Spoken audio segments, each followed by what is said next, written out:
উলামায়ে কেরাম সবাই তো অবাক, কেউ কোনো জবাব দিতে পারলেন না। খলিফা হারুনুর রশিদ বারবার একই প্রশ্ন, একই কথা তাদেরকে জিজ্ঞেস করে, আমাকে একটু বলেন গো, আমি কি জান্নাতি নাকি জাহান্নামী? উলামায়ে কেরাম সাফ সাফ জানিয়ে দিলেন, এটা আমাদের পক্ষে সম্ভব নয়। বাদশাহ তখন বলতেছেন, তাহলে আর আপনাদেরকেও আমার জিজ্ঞেস করে কোনো লাভ নাই, যে জন্য দাওয়াত করেছি এই প্রশ্নের জবাব আপনাদের কাছ থেকে মিলবে না। ঠিক আছে, আপনারা আপনাদের মতো যান। সাথে সাথে ভরা মজলিস থেকে 9 বছরের একটা বালক দাঁড়ায় বলতেছে, বাদশাহ জাহাপনা, একটু সময় যদি আমাকে দেন, আমি আপনার প্রশ্নের জবাব আপনাকে শোনায় দেব। হাউস পুরা নীরব, নিস্তব্ধ হয়ে গেল। 9 বছরের একটা বালক প্রশ্নের জবাব দিয়ে দিবে, উলামায়ে কেরাম নীরব নিস্তব্ধ হয়ে গেল। কে সেই বালক, কি জবাব দিতে চায় একটু কও। সবাই জানতে চায়। বালকটা তখন বলতেছে, জাহাপনা, আমি আপনার কাছ থেকে কয়েকটা জিনিস জানতে চাই। প্রথম নম্বর হলো, আপনি যে বললেন আপনি জান্নাতি না জাহান্নামী, এটা প্রশ্নের জবাব দিব পরে, আগে বলেন প্রশ্নকারী দামি নাকি জবাবদাতা দামি? খলিফা হারুনুর রশিদ পরিষ্কার বলে দিলেন, স্বাভাবিকভাবেই তো জবাব যে দেয় সে দামি হয়। 9 বছরের বালক, মাদ্রাসায় পড়ুয়া বালক, তালেবে এলেম। তখনই বাদশাকে ডাক দিয়ে বলতেছে, বাদশাহ, এমনই যদি হয় তাহলে আমাকে আপনি আগে সিংহাসনে বসান, আপনি নিচে নামেন। বাদশাহ তিনি তো আর দুনিয়াদার কোনো বাদশাহ ছিলেন না, এজন্য ওই তালেবে এলেমের কথায় তিনি রাগ করেন নাই, বরং খুশি খুশি বলছেন, ঠিক আছে সিংহাসনে বসো। ছোট্ট 9 বছরের বালককে সিংহাসনে বসায় দেওয়া হলো, আর খলিফা নিচে বসলেন। এরপরে ওই অবস্থায় ছোট্ট বালক বুঝায় দিল, আল্লাহর কোরআনের নূর যার সিনার ভিতরে থাকে সে সব সময় দামি হয়। মানুষ দামি হয় সম্মানের দ্বারা, সম্মানী হয় টাকার দ্বারা নয়, বংশের দ্বারা নয়, ক্ষমতার দ্বারা নয়, চারের দ্বারাও নয়। মানুষ সম্মানী হয় কোরআনের নূর যার সিনার ভিতরে আছে, এই নূরের দ্বারা মানুষ সম্মানী হয়। আল্লাহ পাক বলেছেন, ইন্না আকরামাকুম ইনদাল্লাহি আতকাকুম। আল্লাহ পাক বলেন, ও দুনিয়ার মানুষ, ইয়া আইয়ুহান নাস ইন্না খলাকনাকুম মিন যাকারিন ওয়া উনসা وجعلناكم شعوبا وقبائل لتعارفوا। আল্লাহ বলেন, বিভিন্ন জাতে বিভিন্ন গোষ্ঠীতে বিভিন্ন বংশে তোমাদেরকে আমি আল্লাহ সৃষ্টি করেছি। এটা সম্মানের মাপকাঠি নয়, এটা শুধুমাত্র তোমাদের পরিচয়ের সুবিধার্থে, কে কোন কোন গোষ্ঠীর, কে কোন দেশের, এটা শুধু তোমাদের পরিচয় করার সুবিধার্থে। বাকি তোমাদের ভিতরে কে সম্মানী, এটা বংশের দ্বারা নয়, টাকার দ্বারা, পয়সার দ্বারাও নয়, তাকওয়ার দৌলতের দ্বারা মানুষ সম্মানী হয়, আল্লাহর কাছে দামি হয়। ছোট্ট 9 বছরের বালক খলিফা হারুনুর রশিদ কি বুঝায় দিল, ভালো করে বুঝায় দিল, কোরআনের নূর যার সিনার ভিতরে থাকে সেই দামি হয়, সেই সমাজে দামি হয়। অতএব একজন আলেম, তালেবে এলেম, মাথায় তারা কম দামি টুপি থাকতে পারে, পরনে তারা কম দামি জুব্বা থাকতে পারে। এই মাদ্রাসার ছাত্রটা যে হাফেজ হইতেছে, যে আলেম হইতেছে, সে আল্লাহর কাছে একজন চেয়ারম্যানের চেয়েও বহু দামি, এমপির চেয়েও সে আল্লাহর কাছে দামি।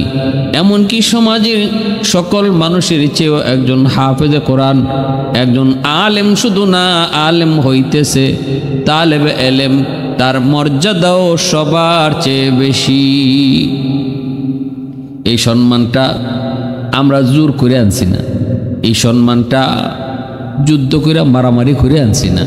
ওলামায়ে কেরাম কি সম্মান বুটাবুটি করে কেউ ফাঁস করে দিছে এমনও না। এই সম্মানটা আল্লাহর নিজের দেওয়া।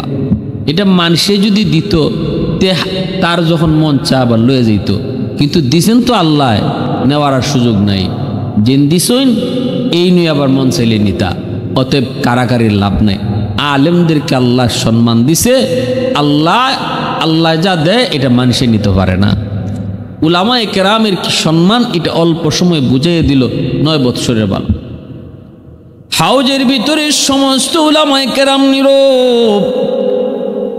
এবার খলিফা হারুন রশিদ বলতেছে, বলো আমি জান্নাতি নাকি জাহান্নামী? এই প্রশ্নের জবাব তুমি দাও। তোমাকে তোমার কথা মতো সম্মানের জায়গায় আসন করা হয়েছে, আসীন করা হয়েছে। এবার বলো আমি জান্নাতি নাকি জাহান্নামী? এই কথা বলা মাত্রই 9 বৎসরের বালক বলতেছেন, বাদশা জাহাপনা, আমি আপনার কাছে জানতে চাই গো, আপনি কি কখনো সুন্দরী রূপসী নারী দেখার পরেও আল্লাহর ভয়ে এই সুন্দরী রূপসী নারী থেকে চোখ ফিরাইছেন? কোন সুন্দরী রূপসী নারী আপনাকে প্রস্তাব দিয়েছে, সুযোগও ছিল গুনাহ করার, এরপরও গুনাহ করেন নাই, এমন কি কখনো আপনার জীবনে হয়েছে? একটু বলেন। খলিফা হারুন রশিদ কয়ে, একবার দুইবার নয়, এমন বহুবার হয়েছে, এমন বহুবার হয়েছে। রূপসী সুন্দরী সুরসী আমাকে প্রস্তাব দিয়েছে, সুযোগও ছিল, কেউ দেখতো না, অন্যায় করলে অপরাধ করলে, এরপরও আমি আল্লাহর ভয় করি নাই। একবার নয়, দুইবার নয়, এমন বহুবার হয়েছে গো।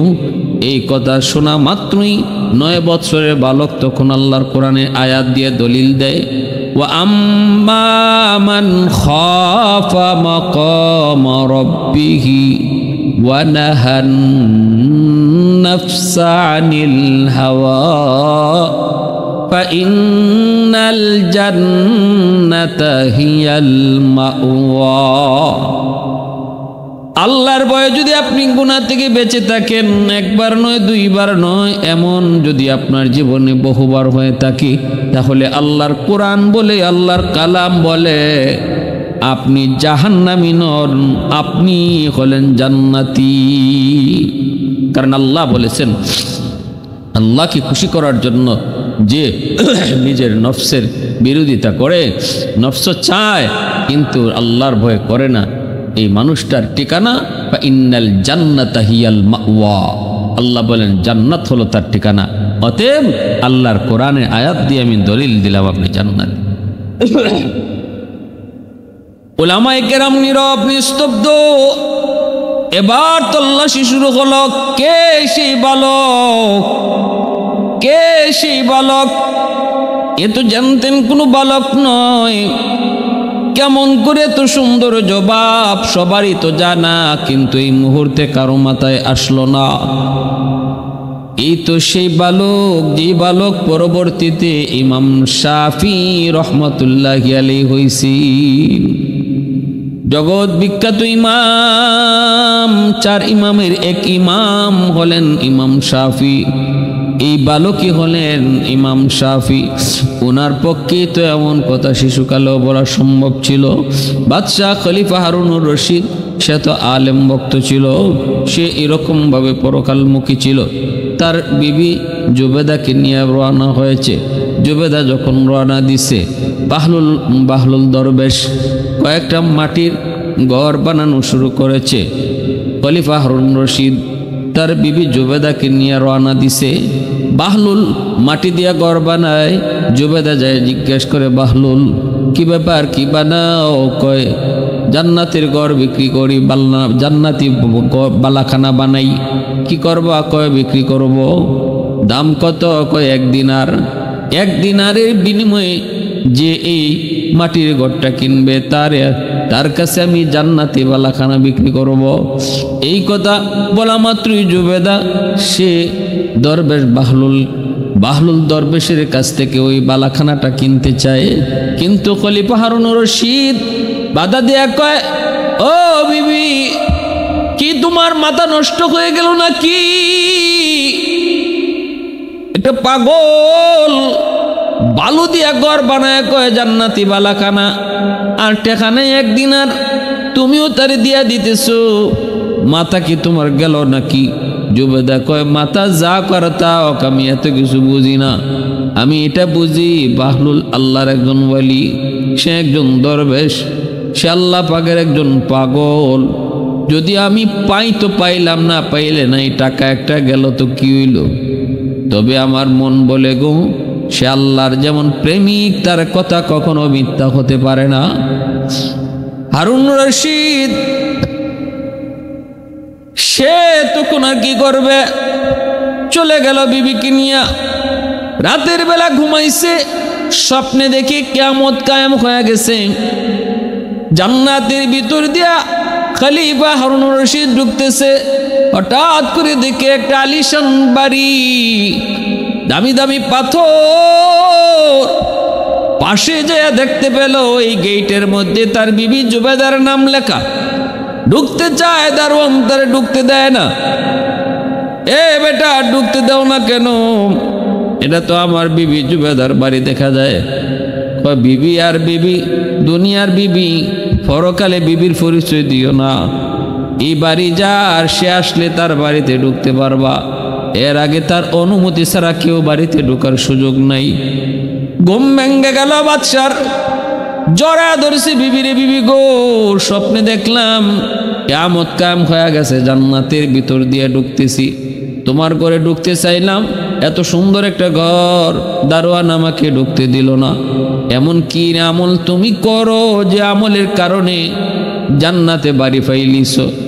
জবে দেখো আমার কোনো আমল নাই, তবে মনে পড়েনি দিনে বাহলুল দরবেশের কাছ থেকে একটা জান্নাতি বালা কিনছিলাম 1 দিনার দিয়া, মনে আসেনি? তুমি আমারে ধমক দিছিলাও, মন্দ বলেছিলাম, মনে আসেনি? কয় হ। আমার মন বলে ওই 1 দিনার দিয়া এই জান্নাতি বাড়িটাই কিনছি যেটা তুমি স্বপ্নে দেখছো। দৌড় দিছে খলিফা হারুন রশিদ, কয় বাহলুল কি বানাও? কয় জান্নাতি বালা। দাম কত? দাম হইল সারা দুনিয়া একদিকে, আর এই জান্নাতি বালা এই ঘরটা একদিকে। খলিফায় কয় পাগল, এটা কও কি? গতকাল কি তুমি কইছো ই ঘরের দাম হলো 1 দিনার, আজকে তুমি কও সারা দুনিয়া। 1 দিনে দাম অত বাড়লো কেমনে? বাহলুল পাগল কয়, কই তুমি পাইছো 1 দিনার? কয় গতকালকে আমার বিবির কাছে তুমি বেচছো 1 দিনার দিয়া। কয় তোমার বিবি 1 দিনার দিয়া কিনছে। জান্নাতি বালা, আসল জান্নাতি বালা সে নিজের চোখে না দেখা, নিজের চোখে না দেখা কেনার কারণে এই ঘরের দাম ছিল 1 দিনার। আজকে তুমি নিজে দেখে আইছো জান্নাতি ঘর, নিজের চোখে দেখে আইছো স্বপ্নে, এজন্য এই ঘরের দাম এখন তামাম দুনিয়ার চেয়েও বেশি। এজন্য ইমানের এত দাম, ইমানের এত মর্যাদা না দেখা আল্লাহ পাক রব্বুল আলামিন, এর নামই হলো ইমান, এর নামই হলো পরীক্ষা। নাস্তিকরা আল্লাহরে দেখে না, এজন্য কয় দেয়ার ইজ নো গড, আল্লাহ বলতে কিছু নাই। কিন্তু ইমানদার মুমিন আল্লাহ দেখে না, এরপরও কয় আল্লাহ আছেন, আল্লাহ একজন, আল্লাহ একজন। নাস্তিকরা কয় যা দেখি না তা মানি না, আর ইমানদার মুমিন কয় এর নামে তো ইমান, না দেখে বিশ্বাস করা। পৃথিবীতে এমন বহু জিনিস আছে যা দেখা যায় না, এরপরও মানন লাগে। বাতাস দেখুন যায়নি, জি না। ফখরে বাঙ্গাল রহমতুল্লাহ আলাইহি রে এক লোকে কয়, হুজুর এই ফু ফা দিয়া মানুষরা আর কত দুকা দিবেন? হুজুর এখানে কি হয়েছে, তোমার কি হয়েছে? কয় না, এই যে মানুষ যায় জেলে ভরে আপনি ফু দেন, এই ফুর মাঝে কি আছে?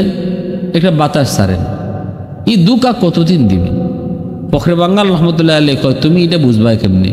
তোমার তো বাপের ঠিক নাই, তোমার তো জন্মেরই ঠিক নেই, তুমি বুঝবা কি করে? হ্যাঁ, তো গরম হয়ে একদম ফায়া, নাক মুখ লাল হয়ে গেছে। আল্লাহর ওলিরে ধমক মানে বয়ে দিব, হাত উঠে ফেলছে, মানুষকে থামাইছে। বেটা কার গায়ে হাত তুলস? বলে কেন হাত উঠাইব না? তুই কি হুজুরে কি কইছে বলছো নি আমারে? কি কইছে? ওই জিগা হুজুরে কি কইছে, হুজুর কি কইছেন তারে? আল্লাহর ওলি কয়, না না, আমি তো তারে বেশি কিছু কই নাই, আমি তারে একটা প্রশ্নের জবাব দিছি, একটা জিনিস বুঝে না এটা তারে বুঝাইছি। বললে কি তা বুঝে না? কয় হ্যাঁ, কয় যে জিনিস দেখি না এটা মানি না, ওই যে আমরা ফু দেই, এই ফুর মাঝে বলে কিছু আছে, এটা হে স্বীকার করে না, কারণ এটা তো দেখা যায় না, এজন্য এই ফু ফারে বর্ণামি কয়। এটা তারে আমি একটু বুঝাইছি। কেমনে? কই যে ফু দিলে যদি কিছু না হয়, আমিও যে তারে এখানে মারলামও না, ধরলামও না, শুধু একটা গালি দিলাম। কি? তোর জন্মে ঠিক নাই, জন্মে ঠিক নাই, একটা গালি, একটা বাতাস, এই বাতাসে যদি তার চেহারা লাল বানায় দেয়, এই বাতাসে যদি তার বডিরে ফুলাইয়া দেয়, তাহলে বাতাসেও যে কাম হয় এটা বুঝাইবার লাগে আমি তার একটা গালি দিছি, আর কিচ্ছু না। আমরা যে ফু দেই এটা আল্লাহর কালাম করে একটা বাতাস ছাড়ি, আর আমি যে তার এখন গালি দিছি এটা নাপাক একটা বাতাস ছাড়ছি। নাপাক বাতাসে যদি ইজাত কাম হয়ে থাকে, তে ফাঁক বাতাসে কি জাত কাম হইতে পারে এটা বুঝাইবার লাগে তারে আমি গালিটা দিছি। এজন্য আমার ভাইরা, বন্ধুরা, বহুত বড় একজন বাদশা ছিলেন খলিফা হারুনুর রশিদ, কিন্তু উলামায়ে কেরামকে সম্মান করতেন, তাজিম করতেন, আল্লাহ আল্লাহদেরকে শ্রদ্ধা করতেন। আগের যুগের বহু রাজা বাদশারা তারা পরামর্শ নিতেন উলামায়ে কেরামের কাছ থেকে, যার কারণে বড় বড় বিপদ আপদ থেকে আল্লাহ তারে বাঁচাইতেন, আল্লাহ তাদেরকে হেফাজত করতেন। আর আমরা আমাদের চুকে আমাদের জমানায় দেখছি যত বাদশারা আলেম উলামারে আরো বাস দিছে, এরা বাসটা খাইছে খাওয়ার মতোই শেষ সময়। আর আলেম উলামারে যদি সম্মান দিয়া রাখতো, দিয়া চলতো, আগের যুগের বাচ্চারা যেমন ইজ্জত লিয়ে গেছে, ইজ্জত লিয়ে যাইতো, রাতের আধারে বুরকা ফুরিয়া ফালানি লাগতো না।